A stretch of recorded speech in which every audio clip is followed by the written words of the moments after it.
Hello, heroes. It's Dr. Zaino. For day 4, we're going to be talking about You Were Born the Hero. So once again, thank you so much for all of the amazing DMs and the message I'll be getting. And I know you guys are really starting to feel like we're getting traction here. And I know yesterday was a little bit more difficult because there was a lot of self-awareness. You were auditing your life. So if you're coming on here when we're waiting for everybody to get on, just please let me know. Just say hi, so do the wave.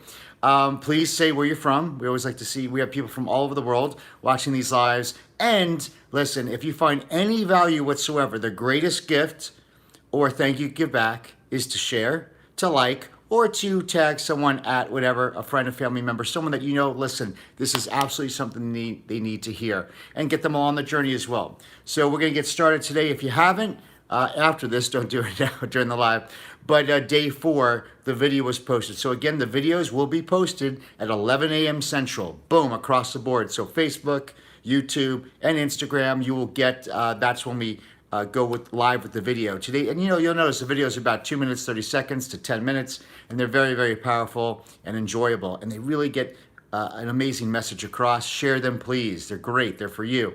At the end of the 30 days, just to let you know, January 1st, when we're done with this, all the videos, everything go unlisted and private again. So take advantage of it now. Watch them over and over again. They're not that long. And so again, I'm glad you guys love it.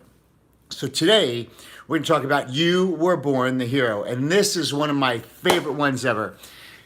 So my son Titus, if you see the, you see the videos, he wore a superhero costume every day for 2 years.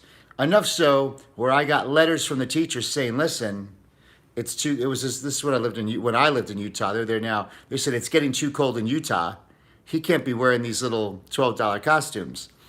And it was amazing. Like, he would put on the costume. I remember he got a Superman one, an Iron Man one, and then one day he got a Captain America one, and this one had muscles on it. So he put on the costume with the fake muscles, and I literally saw his entire persona. Like his chest came up, and he walked around because he thought he had instant muscles.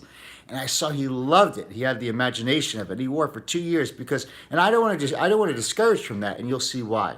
I don't discourage because he was creative, he was excited, he had his imagination. And what I noticed when we used to go to the store and he was in his superhero costume, you would see the biggest, toughest looking dudes melt. You would just see him walk in, and they would go, whoa, and then you could see a child jump out of one of the toughest looking people, and I was like, wow. So there was something inside people that were being attracted to it. And they would want to tell him, whoa, and you would see the childlikeness of an adult, of a man, of a woman come out. I was like, wow, there's something attracting there. And it got me thinking, and thinking. So as much I was getting these letters, Titus cannot wear the superhero costumes. I'm like, screw that, he can wear whatever he wants. I'm like, yeah, go to school like that. And they're like, watch this, and they said the other kids are starting to do the same thing. The other kids, he's influencing the other kids, what was he, 4, 5, other kids to start doing that as well. Because other kids are like, hey, I want to be in a superhero costume as well. Why? And this goes down to You Were Born the Hero. Now, I wrote down these characteristics. A lot of times, even myself, I found I was paying tens of thousands of dollars, guys, to go to seminars. I walked on fiery coals with Tony Robbins. All these different experiences in seminars because I felt I had to gain something. Follow this. I had to gain something. Self-help is saying you need something from the outside. I need to get better at this. I need to learn this. I need to acquire this. Right? All these things, like I'm lacking something. And if I pay money and learn this skill and I do this thing, then I'll become a better person. I'll have the things I need. But the issue is this. When I really started focusing on these skills that I'm trying to learn, what if I told you weren't learning anything? The whole part of it was about rediscovering.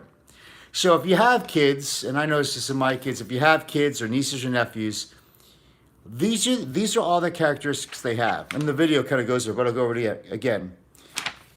They're super optimistic. Wouldn't you agree? Now, let's just look at it as if you have kids or you have nieces or nephews, because the punchline here is you were the kid, you were that kid too. All right, so let's just play with me here. Play with me here. I got everybody texting me. Thanks, guys. All right, here we go. So kids are optimistic. Wouldn't you agree? They're very optimistic. They always think on the lighter side. Remember, we said when we have a thought come into our mind, we get to choose fear or faith, right? We get to, watch this, a thought is a thing, and you get to invest and spend. You either spend or invest that thought. And we get to invest that thought into fear. We get to invest that thought into faith, or we get to spend that thought into fear, right? Spending it. So when you spend it, it's wasteful. But when you invest in fear, right, for something that in the future. Kids are very optimistic. They always think, I get children if they were abused, but innately, they are very optimistic, right? They're happy. They have huge imaginations, guys, more than ever. And since the course, I'm actually reading things now that imagination, Einstein said imagination is the greatest human faculty ever. Imagination. If you see artists, some of the people that they have huge imagination, Steve Jobs, Elon Musk, the imagination is one of the greatest faculties. And what if I told you that we were told when we were younger that with all of our imagination, it was considered daydreaming, but it was told to you in a negative aspect. Stop daydreaming. Stop dreaming. But what if I told you your imagination is an actual thing? It actually catalyzes the creation of the thing you want in your life. So when we put away the imagination as just wishful thinking or just daydreaming, we're suffocating, we're destroying one of the greatest gifts we have, which is imagination and intuition and all these other things. The next one is creative. Kids are absolutely creative. Now just think, when you were kids, I'll throw you in there too. When we were kids, we would play with toys forever. Like I go in my kid's room and there's like a G.I. Joe's fighting the Transformers. They're always creative. They're always imagining. They're in an imagination realm. Or a little girl, you're having tea time with all your stuffed animals. You're in this creative, imaginative mode. You draw. You're always thinking of creation. You're creating because we're creative beings. We're creating the image. A lot of people say, we say that we always hear we were creating God's image, but sometimes we put God in our image, right? And we nestle that down. You're in a creative being. Closers. Are your kids closers? Tell me how many times your kids how many times have they closed you? My boys are at a 100% close rate. Why? Because they're relentless. They don't stop. They don't take no for an answer. They want something. They're relentless. They're optimistic. They saw that in their imagination so much that they become obsessed over it, and they wear me down. They wear everybody down. They're going to get it, right? So they're relentless. They're closers. They're confident. So for the reason why I say I'm closers, how many of us have a sales job? You know what the answer is? We all do. We're always selling ourselves.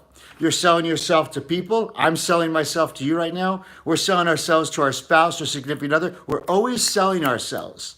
And for some of you to say, I'm not a good salesperson, that's not my thing, bullshit. You're a closer. Actually, you actually had a 100% close rate when you were a kid. Confident. Kids are extremely confident. Very. I mean, my son wrote, it's over there. He drew a circle and this little thing with a squiggly line on it. And I'm like, what is that? A piece of art? It's like the earth or some imagination. You couldn't tell. It was like a tornado or something. And he wanted me to put it up in the middle of my office. Because he was very proud. So the next one, they have ego. Kids have ego. Kids have pride. We will go over that video in the future, showing that ego, right? They found self-pleasure in something they did, and pride. They took satisfaction in their gifts and talents and what they do. They were extremely playful, right? Kids, how often do kids want to play? All the time, and when do they want to play? Now, right? They always want to play now. They're persistent, right? They don't stop. They have a huge self-esteem. They have a lot of self-security. So the self-esteem and self-security, that's where the bullying comes into play, where people where they start to lose self-value, self-esteem. It's when they start to get into those, like we said yesterday, teachers, preachers, dogmas, institutions, media, movies, comparison, jealousy, coveting. All these things start to put the secret identity. So all these traits are the hero. These are all in the hero. They're relentless. They live, watch this. Children live life in vertical time. I'll say it again. Children live their lives in vertical time. Somewhere along the way, as adults, we live our life in horizontal time. Because kids are always now. When do they want to go to the park? Now. When do they want to do it? Now. Like my son, when we were younger, we didn't say it was nighttime or daytime, dark or light. Like it's like sundown, sun's not here, but we were always in vertical time. So children, vertical time is present time. Present time. Because as adults, we're thinking about the past. We're creating our future from the past experiences, and we miss the most precious thing, which is where you have your power, which is the present. So remember, children live in vertical time. As adults, we were trained to live in horizontal time. Children's natural state is love. They're great because they were created in love. We were all created in love. I know I'm saying children. I'm trying to make them objective so we can look upon that, because it's going to be very tough. This is the aha moment when you realize everything I'm saying you were born with. This was all you. It was you. It didn't go anywhere. It's still in you. You were lied to, and you were suppressed. You were tricked. You were sleight of hand, and you were focused, and you were trained to believe this wasn't you. And you spend the whole rest of your life trying to achieve these things which you already had. That's it. They didn't go anywhere. Joseph Campbell said the hero's journey is not about discovering. It's about rediscovering. It's not about attaining. It's about reattaining. So what have I told you? The whole hero's journey wasn't searching the world for the answer. The whole time it was in you. It's about giving yourself permission, sitting back, relaxing, realizing this is who I am. But now it's a shame that when we were born and when we were young, this was automatic, but now we have to consciously, remember and pull it out of us. They're extremely focused. Well, what about ADD? Let me talk to you about ADD. And I go, this is going to be aha moments. So if someone tells you or your children they have attention deficit, and many of you might believe they do, I'm about to call you out on it. Okay, well, let me tell you this. Any child who has attention deficit in one area, they have attention surplus in another area. Let me prove it to you. Well, he's attention deficit in school. Oh, yeah? Put him in front of video games. What happens? He's focused for 5 hours straight. Yeah, right. So that destroyed the idea that someone's attention deficit. There's no blood work for that anyway, right? Attention deficit means that the kid doesn't like it. It's not part of it's not their thing. It's not their thing. But you give them what they love to do. You give my son Justice tennis. You give that child video games. And by the way, video games is a huge sport now. I will never tell my kids not to play video. I saw 30,000 people in a stadium watching kids play video games, right? So it's when they do what they love to do, what they're passionate about doing, they have attention surplus. But you put a child in a classroom bored, because the children have evolved in the way they think and they can multitask and they're bored, and you say they have attention deficit? No, they're bored. So if you ever believe the lie that you or some of your child or your nieces or nephews were attention deficit, so the fact that is there one thing that they're focused on, and you're like, yeah, they play video games for hours. All right, that just destroyed the theory. So wherever your attention deficit, your attention surplus, because it's about what they love. They go after what they love. Kids are extremely energetic, right? They're very curious, aren't they? They're very curious. And a lot of times we think kids are questioning us. They're not questioning us. They're just curious. Because what are they trying to do? They're trying to find their truth. As children, we knew our presence on this planet was to find our own truth. It wasn't to believe lock, stock, and barrel the subordinated values and ideas of other people. Yes, we could entertain it, but we take that in and we also question it respectfully to find our own truth. Kids are extremely faithful. They don't live in fear. They're very, very faithful. Beliefs are easily created and transformed. So a child can believe something very, very quickly. And this is where things start to happen. They have there's this open book. So beliefs can be transplanted. They can believe they're a child of God. They can believe they're amazing. They can believe they could do anything in the world. They can believe they're powerful. They can believe they're strong. They can believe they're intelligent. They can believe they're compassionate. They can believe that they're creative. They can believe that they can do anything in the world. But also at the same time, they can believe that they're daydreaming, or they're disrupting, or they're a troublemaker, or they're a bad person, right? So they can believe all those things. Children are very trusting, right? Kind of like a puppy, right? They trust you. They trust you because part of trust is like things as we age and we have all these experiences and we don't trust people. You know, let me tell you, not trusting holds us back from true beauty of life. And yes, I know, you know, we give our trust to people and that trust is destroyed and we get hurt and we protect it, right? We get a secret identity, we cover it. But man, trusting, to be able to trust and love and accept, it's amazing. It really is living true life. I said kids are obsessed. They're obsessed 100%. And when they get locked on, they're obsessed. That's one thing you see, well, that's what they love to do. So my son Justice, and I know I'm using my kids because I'm just saying what I could observe, knowing this. You know, I picked up a tennis racket one day. He's been like, and then he never put it down. And he puts hours and hours and hours and hours. Why does he put so many hours in? Because when you're obsessed with something, again, obsession, people say that's a bad thing. No. The greatest, the movers and shakers, they were obsessed. Obsession is beautiful. Well, it's out of balance. We're not talking about balance. So life isn't about balance. You could do it all. You could have it all. But when you're obsessed on something, you don't feel like you're working, you love it, enjoy it. See, when you're obsessed, this is what happens. The act of doing that thing is the reward. All right? Let me say that again. The act of doing that thing is the reward. So if you're obsessed with something, the action of doing that is rewarding you as you're doing that. It's not even the end result. So why would you want to take that away from somebody? Children question limitations all the time. And this is where, as a parent, we feel that they're questioning us and we feel that we know better than them because I told you so. You know, why do I have to do this? Because I said so. Again, because I said so, that's actually taking away, that's actually minimizing a child's experience to learn and advance. When you say, I told you so, or it's because I said so. And I know we do that and we get frustrated because they freaking do not stop asking questions, but talk to them like a human being. Tell them your thing. And a lot of times we say, I said so, or because I said so, because that's what we were told. And we don't even know why. So we say, just because I said so. Tell them the truth. Tell them I don't know. Most kids go to bed at 8. They're like, so what? What's that have to do with me?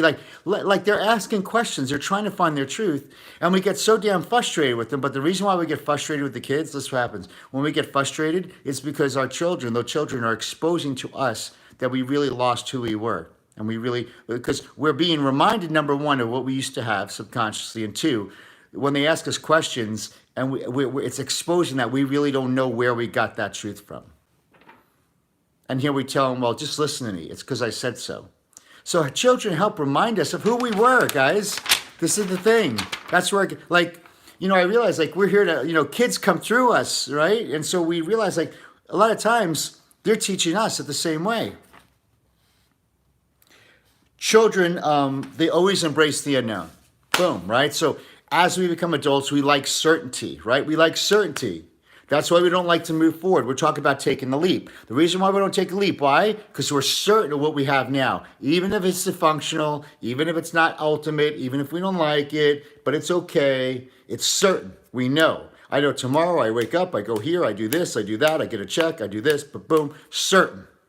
But the unknowns, a child loves the unknowns because in the unknown, and we'll have a video on this, in the unknown, watch this again, the unknowns contain all the precious nutrients of every dream you ever want in your life. In the unknown is the gold, the relationships, the opportunities, the relationship capital. In the unknown is the new experiences that change you.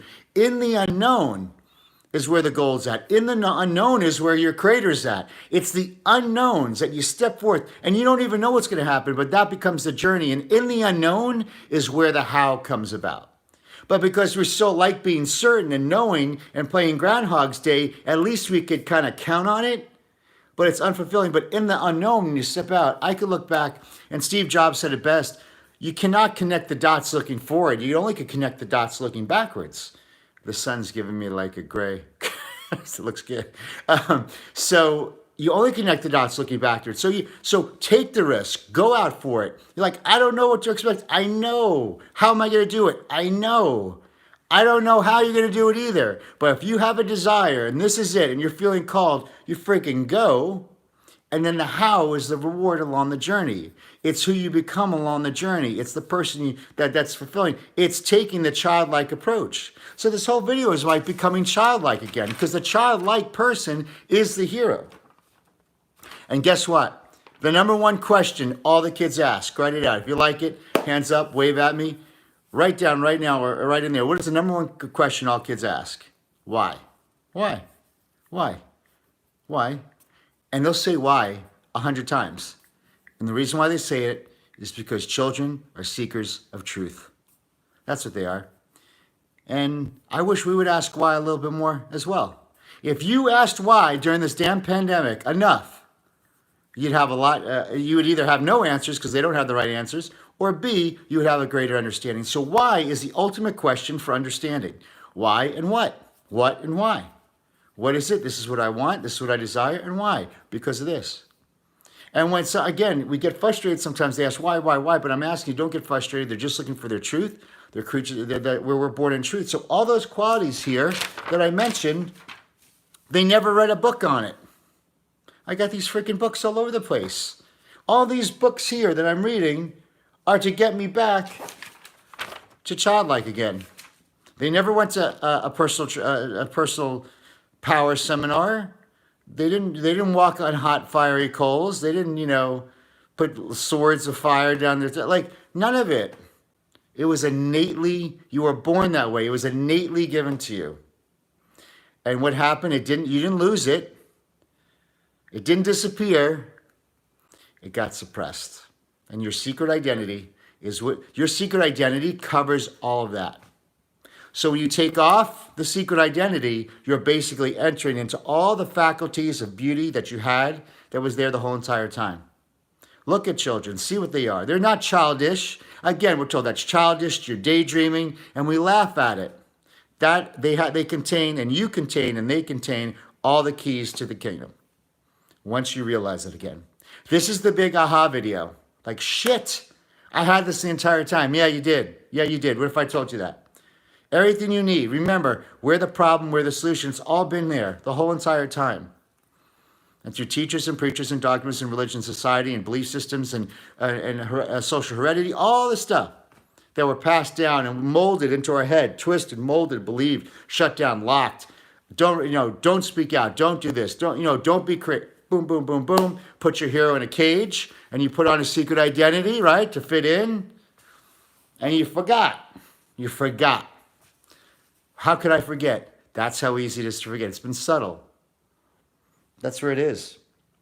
One of my favorite quotes right here by Marianne Williamson. Boom, right there. So I'm going to read it to you. And I'll probably read it to you this a couple times. So this is my favorite thing. So it says, our deepest fear is not that we're inadequate. Our deepest fear is that we're powerful beyond measure. It's your light, not our darkness, that most frightens us. We ask ourselves, who am I to be brilliant, gorgeous, talented, and fabulous? Actually, who are you not to be? You are the child of God. You playing small doesn't serve the world. I love this. This is my favorite line. There is nothing enlightened about shrinking so that other people won't feel insecure around you. Your job is to shine your light. Be childlike. Open up. We are all meant to shine as children do. We were born to make manifest the glory of God that's within us. It's not just some of us. It's everyone. And when we let our light shine, we unconsciously give other people permission to do the same. As we are liberated from our own fear, our presence automatically fucking liberates others. Your son can't wear that costume because he's inspiring other kids to want to be free and do the same. This is it. You were born with everything. That's why I said in the first video, you're perfect just the way you are. And people fucked around with you. But it was protective, It's like we're in this thing. People think they know what's best for you. But it's all been in you. It's trusting you. It's trusting what was in you the entire time. So I think the greatest faculties of kids, I went over and watched the video over and over again. I think the top two most powerful ones that we have to get back into that we can easily is imagination. Start daydreaming again. But imagine to the point where you get a tear of inspiration, My son, when he does a tennis tournament, he gets a picture with the trophy before the tournament because he wants to see a picture of what it's like to win the tournament. He imagines. And imagination, creativity, love, all these other things But imagination, I think, is a huge step. Start thinking like a child again. And people are like, well, how are you going to do that? Well, it's not the how. Be like, well, I'm not worried about the how. I can still dream, right? The how is when I step into the unknown. The unknown is the second thing I would tell you guys to do. It's not a risk. Start doing things you're not used to. Put yourself out there and watch what happens. See, the unknown is you go out and then you just don't know, but things happen. You meet people, you meet places. The greatest relationships, opportunities have all been in the unknown for me this past year because I embraced the unknown. And it doesn't feel easy, right? Because I put on the secret identity, so it felt uncomfortable, but I knew if I throw myself into the unknown, there'll be a series of events and things and learning experiences and stuff that happen that will lead into something that I don't even know or didn't even know that I needed or even wanted. And it's going to be more beautiful than anything else I could put. And when I look back, it was just a beautiful symphony of things and people and places that came together to create a canvas and a masterpiece that was far exceeding everything I thought I was deserving of. Guys, it's time to be childlike again. Watch that video over and over again. Look at children differently, being like the children they possess. Probably before the age of 7, they possess every single amazing quality they need to live a life to help what? To help this whole entire planet evolve, expand, and forward progress and to create new things that have never been done before. And you have that inside you now. So when you look at this, realize that you are the child. You become childlike and you were born the hero the entire time. So hope you guys found that informative. I love this one. This is so good. And it's such an aha moment thing that Jesus, I had this in me the entire time. And many people go their entire lives looking for the answer. And it was the child in them the entire time. That's why I say courting yourself, Courting yourself, building a relationship with yourself. And the spirit in you is the child, is the kid. Build that relationship with yourself. So now we're going to go to questions and answers. Again, if you did like this, please give me the hearts, the thumbs ups, the waves. And we'll do question answer time. So let's see here. Cool. Awesome.